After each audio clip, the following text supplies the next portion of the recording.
आपने इस इंसान को सोशल मीडिया पे सिग्मा मेल वाली रील्स में जरूर देखा होगा, बट इसको सिग्मा मेल समझने की गलती मत करना, cause in real life he is the father of all sigmas. इस इंसान का नाम है क्रिश्चियन बेल, एक ऐसा एक्टर जो अपने कैरेक्टर को परफेक्ट बनाने के लिए अपनी लाइफ को मल्टीपल टाइम्स दांव पे लगा चुका है। एक एक्टर जिसके हर ट्रांसफॉर्मेशन को देख के दुनिया एक ही सवाल करती है कि भाई इस इंसान की कोई लिमिट्स भी है या नहीं। मगर क्रिश्चियन बेल का सफर सिर्फ ग्लैमर और सक्सेस की कहानी नहीं है, बल्कि ये स्टोरी है स्ट्रगल, सैक्रिफाइसेस और पागलपन की हद को पार करने वाले डेडिकेशन की। तो चलिए एक्सप्लोर करते हैं क्रिश्चियन बेल की इंस्पायरिंग कहानी और समझते हैं कि आखिर क्यों Christian Bale is the father of all sigmas. So ladies and gentleman, this is your captain speaking and let's begin.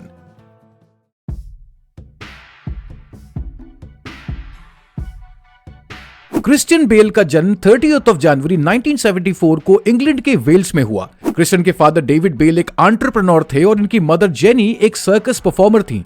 जरा सोच के देखो यार, जहां आज एंटरप्रेन्योर की पूरे वर्ल्ड में एक लहर है, वहीं क्रिश्चियन के फादर 70s में ये काम कर रहे थे। क्रिश्चियन का चाइल्डहुड उतना स्टेबल नहीं था जितना एक नॉर्मल बच्चे का होता है। उनके पेरेंट्स काफी बार इंग्लैंड, पोर्चुगल और अमेरिका के बीच रिलोकेट करते रहते थे। ये कांस्टेंट रिलोकेशन एक बच्चे के लिए काफी चैलेंजिंग थे, क्योंकि ना तो क्रिश्चियन का कोई परमानेंट स्कूल था और ना ही उनके कोई फ्रेंड्स बन पाते थे। लेकिन इस रिलोकेशन के साथ क्रिश्चियन न्यू कल्चर्स और प्लेसेस भी एक्सप्लोर कर रहे थे, जो उनके फ्यूचर के एक्टिंग करियर में जरूर काम आने वाला था। अब जब फादर एंटरप्रेन्योर हो और मदर एक आर्टिस्ट हो, तो एक बात तो पक्की है कि भाई ये लौंडा 9 to 5 तो नहीं करने वाला। और हुआ भी कुछ ऐसा ही। सिर्फ 8 साल की एज में Christian Lenor fabric conditioner and Pacman cereals के एड्स में दिखाई दिए, और इन छोटे से एड्स ने उनकी एक्टिंग करियर के लिए दरवाजे खोल दिए। क्रिश्चियन का पहला मेजर ब्रेक थ्रू 1987 में स्टीवन स्पीलबर्ग की फिल्म एम्पायर ऑफ द सन के साथ आया। ये रोल फिजिकली और इमोशनली काफी डिमांडिंग था, क्योंकि फिल्म वर्ल्ड वॉर 2 के हार्डशिप्स और एक चाइल्ड के पर्सपेक्टिव को एक्सप्लोर करती है। स्पीलबर्ग ने ऑलमोस्ट 4000 बच्चों का ऑडिशन लिया, मगर उनको कोई भी ऐसा नहीं मिला जो कम एज के साथ मैच्योरिटी दिखा सके। इसके बाद एक ब्रिटिश कास्टिंग डायरेक्टर सारा ट्रेविस ने क्रिश्चियन को रेकमेंड किया। जब क्रिश्चियन ने ऑडिशन दिया तो स्टीवन स्पीलबर्ग उनकी आंखों को देखते रह गए। ऑडिशन के बाद स्पीलबर्ग ने एक बहुत ही सरप्राइज एक्सप्रेशन के साथ बोला, this boy is amazing, he doesn't act, he becomes the character. ये मूवी ना सिर्फ स्पीलबर्ग के लिए एक मास्टरपीस बनी, बल्कि बेल के लिए भी एक ब्रेक थ्रू मोमेंट साबित हुआ। एम्पायर ऑफ द सन के बाद क्रिश्चियन बेल को हॉलीवुड में एक प्रॉमिसिंग यंग एक्टर तो कहा गया, लेकिन उन्हें वो रोल्स नहीं मिल रहे थे जो उनके कैलिबर और एम्बिशन के लिए अच्छे हों। प्रोड्यूसर्स उन्हें सिर्फ चाइल्ड रोल्स या फिर सिमिलर कैरेक्टर्स के लिए ही कंसिडर कर रहे थे, जो उन्हें पसंद नहीं आया। इस पीरियड के दौरान उनकी पर्सनल लाइफ में भी काफी प्रॉब्लम्स आई। क्रिश्चियन के पेरेंट्स का डाइवोर्स हो गया और उनकी फाइनेंशियल सिचुएशन खराब हो गई। क्रिश्चियन ने फाइनेंशियल बर्डन के चलते कुछ ऐसी फिल्म्स और प्रोजेक्ट साइन किए जो उनकी पसंद के बिल्कुल ऑपोजिट थे। ये उनके लिए काफी डिसअपॉइंटिंग था, क्योंकि वो एक एक्टर के रूप में अपने क्राफ्ट को इवॉल्व ही नहीं कर पा रहे थे। अब क्रिश्चियन इंतजार के अलावा और कुछ कर भी नहीं सकते थे, एंड ये इंतजार खत्म हुआ ईयर 2000 में, जिसके बाद क्रिश्चियन ने कभी पीछे मुड़ के नहीं देखा। 1998 में director Mary Harron American psycho नाम की मूवी के लिए एक लीड एक्टर की तलाश कर रही थी। इस मूवी का लीड रोल करना एक करियर गैम्बल के बराबर था, जिसे कोई भी एक्टर टच करने से कतरा रहा था, और इसके काफी वैलिड रीजंस भी थे। अमेरिकन साइको एक कंट्रोवर्शियल नॉवल पर बेस्ड थी, जो ऑलरेडी काफी बैकलैश फेस कर चुकी थी। नॉवल को लोगों ने क्रिटिसाइज किया था for being too violent, misogynistic and disturbing. इस वजह से इस रोल को एक्सेप्ट करना एक बोल्ड मूव था। सबसे पहले पैट्रिक बेटमैन का रोल लियोनार्डो डिकैप्रियो को ऑफर किया गया। उस समय लियोनार्डो टाइटैनिक की सक्सेस के बाद हॉलीवुड का सबसे बड़ा नाम बन चुके थे, लेकिन उन्होंने ये रोल रिजेक्ट कर दिया, क्योंकि उनकी फैंस और उनकी इमेज के लिए ये रोल काफी रिस्की था। क्रिश्चियन बेल को इस रोल के लिए इनिशियली कंसिडर तो किया गया था, लेकिन प्रोड्यूसर्स को लगता था कि वो एक बैंकेबल स्टार नहीं है, इसलिए स्टूडियो ने उनकी जगह कई बड़े एक्टर्स को अप्रोच किया, जैसे Ewan McGregor and Brad Pitt. मगर बात नहीं बन पाई, and at the end of the day Christian Bale को रोल मिल गया। पैट्रिक का कैरेक्टर अपनी अपीयरेंस को लेके काफी परफेक्शनिस्ट था। बेल ने इंश्योर किया कि उनकी बॉडी पर एक भी एक्स्ट्रा फैट ना हो। फिजिकल ट्रांसफॉर्मेशन के साथ साथ रोल की इंटेंसिटी के चलते बेल ने शूटिंग के दौरान अपने आप को काफी आइसोलेट भी कर लिया। इस आइसोलेशन ने उन्हें बेटमैन के कोल्ड नेचर को समझने में काफी मदद की।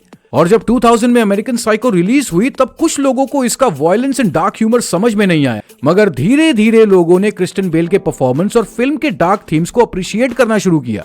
आज के टाइम में तो इस मूवी की क्लिप्स सोशल मीडिया पे चल रही है भाई। अमेरिकन साइको के बाद हॉलीवुड ने क्रिश्चियन को एक ऐसे एक्टर के रूप में देखना शुरू किया जो रिस्की प्रोजेक्ट से कोई फिक्र ही नहीं करता। आप बेल की पॉपुलैरिटी का अंदाजा इस बात से लगा सकते हैं कि विद इन 2 years वो 5 मूवीज कर चुके थे, जिसमें से इक्विलिब्रियम तो कल्ट क्लासिक थी भाई। और फिर आया ईयर ईयर 2004 जो क्रिश्चियन बेल के करियर में एक अनफॉरगेटेबल चैप्टर बन गया जब वो द मशीनिस्ट नाम की एक मूवी में नजर आए।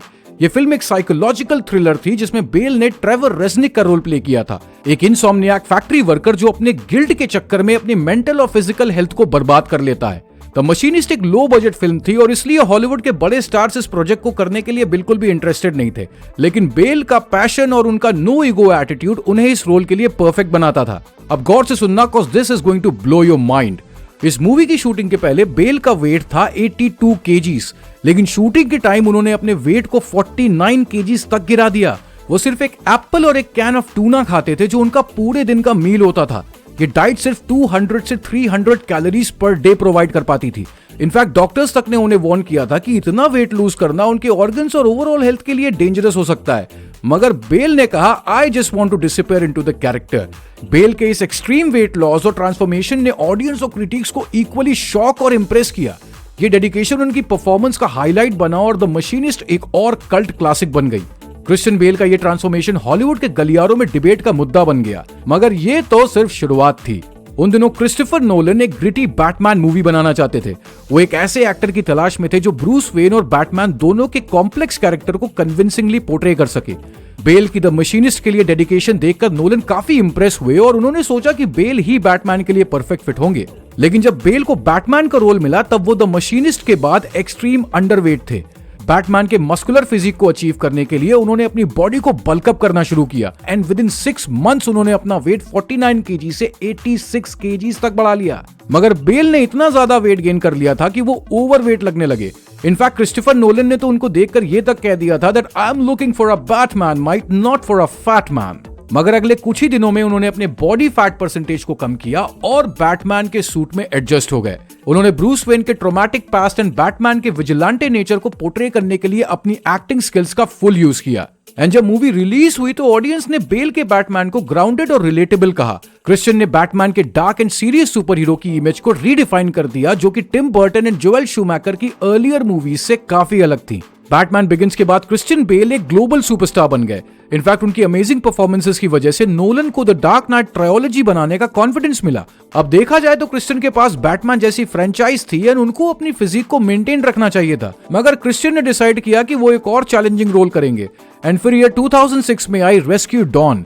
ये एक वॉर ड्रामा फिल्म थी जिसमें बेल ने एक पायलट का रोल प्ले किया जो वियतनाम वॉर के दौरान कैप्चर होने के बाद जंगल से एस्केप करता है। इस रोल के लिए उन्होंने एक बार फिर से अपने वेट को 25 किलोग्राम कम कर दिया और एक प्रिजनर का रियलिस्टिक लुक अचीव किया। इस मूवी को क्रिटिकल अक्लेम तो बहुत मिला, लेकिन बॉक्स ऑफिस पर यह फ्लॉप साबित हुई। लेकिन इस फ्लॉप से बेल की ग्रोथ में कोई इंपैक्ट नहीं पड़ा एंड उन्होंने आने वाले टाइम में कई इंटरेस्टिंग प्रोजेक्ट्स किए, जैसे 3x10 to Yuma, The Prestige and Terminator Salvation. लेकिन बेल का सबसे बड़ा करियर डिफाइनिंग मोमेंट आया ईयर 2008 में जब उनकी film The Dark Knight release हुई। ये फिल्म सुपर हीरो जॉनरा की सारी डेफिनेशंस को रीडिफाइन कर गई। हीथ लेजर के जोकर और बेल के बैटमैन के बीच का साइकोलॉजिकल वॉर ऑडियंस के लिए एक अनफॉरगेटेबल मोमेंट बन गया। फिल्म ने रिकॉर्ड ब्रेकिंग $1 बिलियन की कमाई करी और ये सुपर हीरो मूवीज का एक बेंचमार्क बन गई, जिसको ईयर 2012 में द डार्क नाइट राइजेस के साथ एक वेल डिजर्व फेयरवेल दिया गया। अब इस स्टेज तक क्रिश्चियन बेल इतने बड़े आर्टिस्ट हो चुके थे कि वो जिस रोल पे हाथ रख देते वो रोल उनका हो जाता, मगर उनके अंदर के ट्रांसफॉर्मेशन का कीड़ा कभी शांति नहीं हुआ। और क्रिश्चियन ने इस बार सोचा कि यार वेट लॉस तो बहुत कर लिया है, चलो अब थोड़े मोटे हो जाते हैं। एंड इसके बाद 2018 तक उन्होंने जबरदस्त परफॉर्मेंसेस दी और बैक टू बैक ट्रांसफॉर्मेशंस मारी, जैसे कि American hustle, the big shot, exodus, vice and Ford versus Ferrari, जिसमें से अमेरिकन हसल एंड वाइस के लिए तो उन्होंने 20 केजीज वेट पुट ऑन किया। अब जब फैंस को लगा कि क्रिश्चियन बेल एक ही टाइप के सीरियस रोल्स में ही अटके रहेंगे, मगर तब उन्होंने मार्वल सिनेमैटिक यूनिवर्स में एंट्री कर ली। वो हमें थॉर लव एंड थंडर के साथ गॉर द गॉड बुचर के रोल में दिखाई दिए, जिसमें उनका डार्क एंड मेनेसिंग पोर्ट्रेल एक बार फिर से सबको इंप्रेस कर गया। और ये सफर अभी भी रुकने वाला नहीं है। क्रिश्चियन की एक्टिंग की तरफ यूनिक अप्रोच से तो मुझे 3 इडियट्स का वो फेमस डायलॉग याद आता है कि बच्चा काबिल बनो, कामयाबी तो झक मार के पीछे आएगी। क्रिश्चियन ने किसी भी चैलेंजिंग रोल को करने के लिए कभी भी अपने करियर या फ्यूचर की बिल्कुल भी फिक्र नहीं करी। वो सिर्फ डेडिकेशन के साथ अपना काम करते रहे without thinking of the result. अब हॉलीवुड में ढेरों सिग्मा लेवल एक्टर्स हैं, लेकिन इस लेवल का डेडिकेशन किसी के अंदर भी नहीं है, और यही यूनिकनेस क्रिश्चियन को फादर ऑफ ऑल सिग्मास बनाती है। आपका क्रिश्चियन बेल की स्टोरी के बारे में क्या कहना है, हमें कमेंट्स में जरूर बताइएगा। और अगर आपको हमारा काम पसंद आया हो तो यारो ठोक दो वो सब्सक्राइब बटन, क्योंकि हम आपके लिए ऐसी मोटिवेटिंग स्टोरीज लाते रहेंगे। तो मिलेंगे आपसे अगले वीडियो में एक नई स्टोरी के साथ। तब तक अपना ख्याल रखें, स्वस्थ रहें, मस्त रहें। This is captain Parshu signing of.